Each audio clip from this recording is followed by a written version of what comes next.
എല്ലാവർക്കും പുതിയൊരു വീഡിയോയിലേക്ക് സ്വാഗതം. അപ്പോൾ ആദ്യമായിട്ടാണ് ചാനൽ കാണുന്നതെങ്കിൽ എല്ലാവരും ഒന്ന് സബ്സ്ക്രൈബ് ചെയ്യുക. നമുക്ക് ഏട്ടത്തിൻ്റെ വൈകാരിക വികാസത്തെക്കുറിച്ചാണ് പറയുന്നത്. ശിശുവികാരങ്ങളുടെ പ്രത്യേകതകൾ. ശിശുവികാരങ്ങൾ ആശ്രയിച്ചുള്ളവയാണ്. ക്ഷണികത. ശിശുവികാരങ്ങൾ തീവ്രങ്ങളാണ്. അപ്പം അതിൻ്റെ തീവ്രത, ചഞ്ചലത, വൈകാരിക ദൃശ്യത. ശിശുവികാരങ്ങൾ മാറി മാറിയിട്ട് വരുന്നതാണ് ചഞ്ചലത.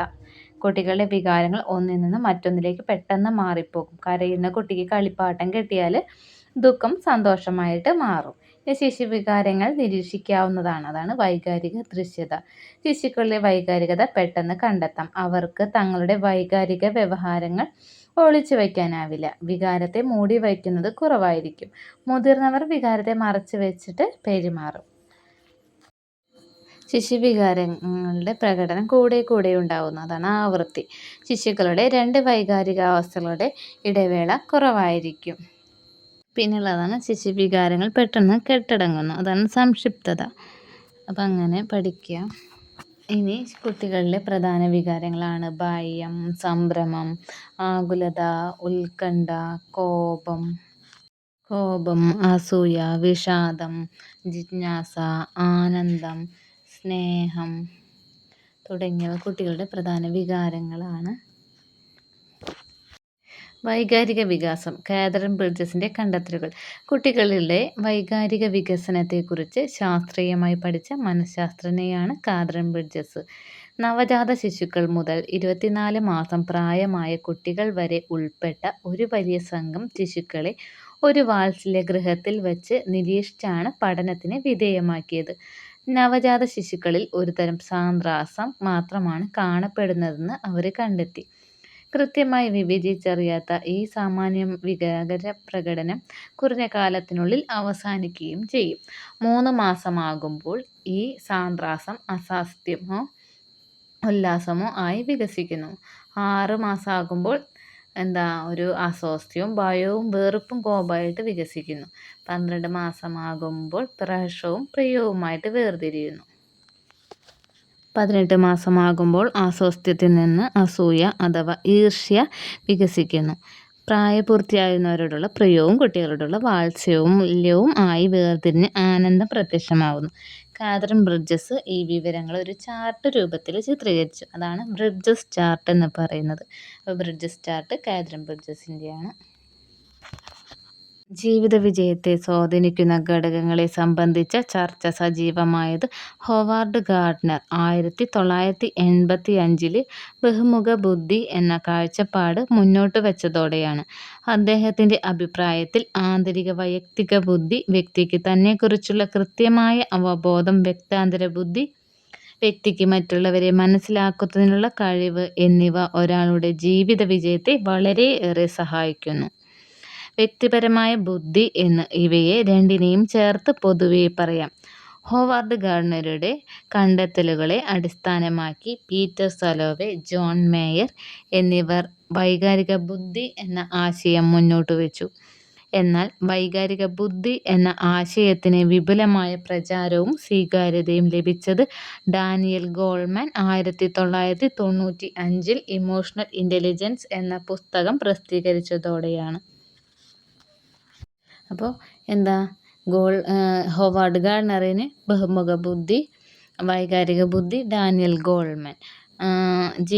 വൈകാരിക ബുദ്ധിയുടെ അടിസ്ഥാനം എന്തൊക്കെയാണെന്ന് നോക്കാം. സ്വബോധം, ആത്മനിയന്ത്രണം, അഭിപ്രേരണ, അനുതാപ സ്വഭാവം, സാമൂഹ്യ അവബോധം, സാമൂഹിക നൈപുണികൾ എന്നീ ഘടകങ്ങളാണെന്ന് ഗോൾമാൻ അഭിപ്രായപ്പെടുന്നു. അനുരൂപീകരണം.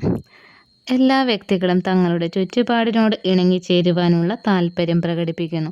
സ്വാംശീകരണം, സംസ്ഥാപനം എന്നിവ വഴിയാണ് അനുരൂപീകരണം നടക്കുന്നത്. പുതിയ ഒരു സാഹചര്യത്തെ നേരിടുമ്പോൾ ആദ്യം നിലവിലുള്ള സ്കീമകൾ ഉപയോഗപ്പെടുത്താനാണ് വ്യക്തി ശ്രമിക്കുക. അതായത് നിലവിലുള്ള അറിവുകൾ ഉപയോഗിച്ച് പുതിയ സാഹചര്യത്തെ മനസ്സിലാക്കാൻ ശ്രമിക്കുന്നു. അതാണ് സ്വാംശീകരണം.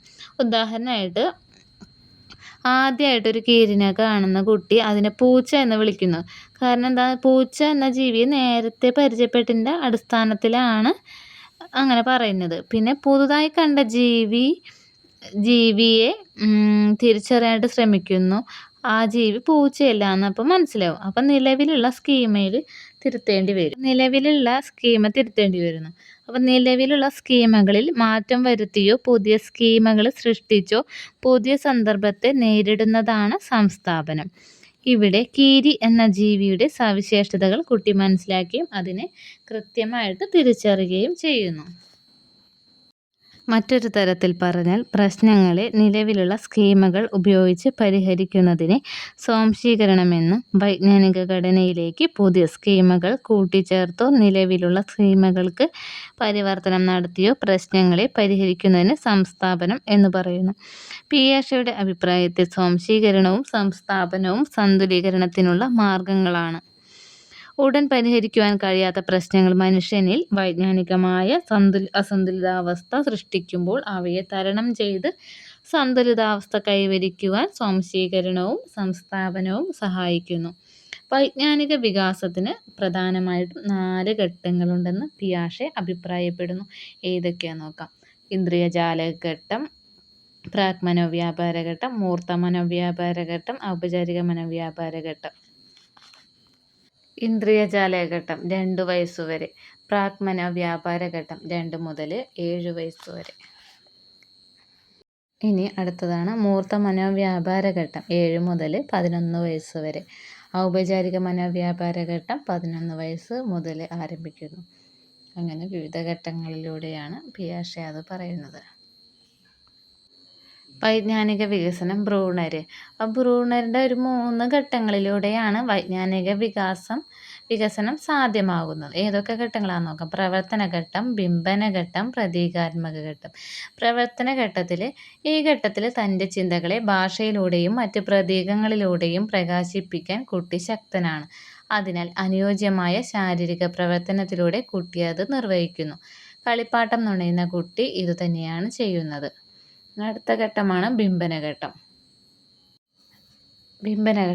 കയ്യിൽ കിട്ടിയ കരിക്കട്ടയും മറ്റും ഉപയോഗിച്ച് കുട്ടികൾ ചുവരിലോ മറ്റു പ്രതലങ്ങളിലോ പലതരം രൂപങ്ങൾ വരയ്ക്കുന്നത് നമ്മൾ കണ്ടിട്ടില്ലേ?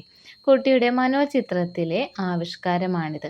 വൈജ്ഞാനിക വികസനത്തിൻ്റെ ഈ തലത്തിൽ വസ്തുക്കൾ, വ്യക്തികൾ, സംഭവങ്ങൾ തുടങ്ങിയവയെ കുട്ടി ആവിഷ്കരിക്കുന്നത് ഇത്തരം മനോബിംബങ്ങളിലൂടെയാണ്. ഇനി പ്രതീകാത്മക ഘട്ടം. തൻ്റെ വീട്ടുവളപ്പിൽ കണ്ട മയിലിനെക്കുറിച്ച് വിവരിക്കുന്ന കുട്ടി ആശയപ്രകാശനത്തിന് ഉപയോഗിക്കുന്നത് ഭാഷ എന്ന പ്രതീകമാണ്. ഈ ഘട്ടത്തിലുള്ള കുട്ടിക്ക് അമൂർത്ത ചിന്തനത്തിനുള്ള കഴിവുണ്ടായിരിക്കും. ഭാഷാ വികസനമാണ് ഈ ഘട്ടത്തിലേക്ക് കുട്ടിയെ നയിക്കുന്നത്.